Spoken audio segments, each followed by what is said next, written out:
बहुत पुरानी बात है। हिमालय की गोद में एक छोटा सा गांव था जहां एक युवक आर्यन रहता था। वह बहुत भक्ति भाव वाला था। रोज मंदिर जाता, घंटों पूजा करता और हर दिन परमात्मा से यही प्रार्थना करता, हे प्रभु, मुझे अपने दर्शन करा दो। मैं जानना चाहता हूं आप कौन हैं।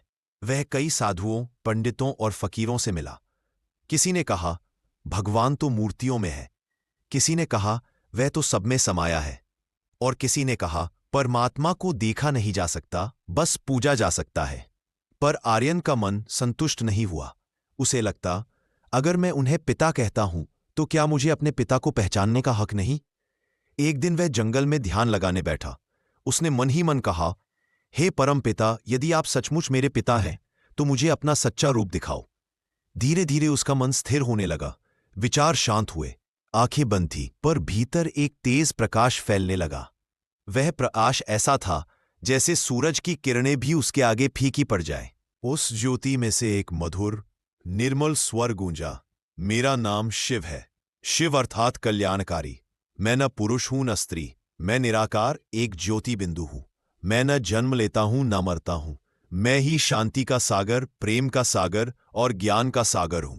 आर्यन ने देखा, उसके सामने एक लाल सुनहरी चमकती हुई दिव्य बिंदु ज्योति थी। उस ज्योति से जैसे शांति, प्रेम और आनंद की तरंगें निकल रही थीं। वह समझ गया, यही है परमपिता परमात्मा, सदाशिव। वह बोला, हे प्रभु, आप इतने छोटे बिंदु जैसे क्यों हैं।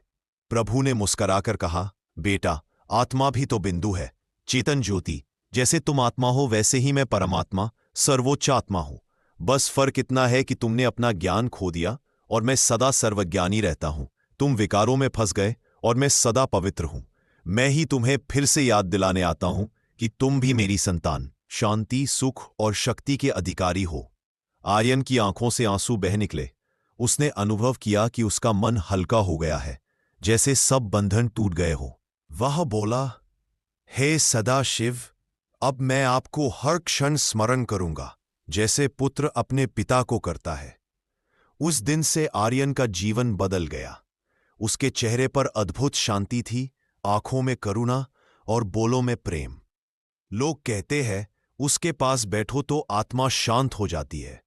आर्यन मुस्कराकर बस इतना कहता, मैंने अपने पिता को पा लिया है। वह सदाशिव ज्योति बिंदु है। जब आत्मा अपने परमपिता को पहचान लेती है तो जीवन स्वयं ज्योतिर्मय बन जाता है।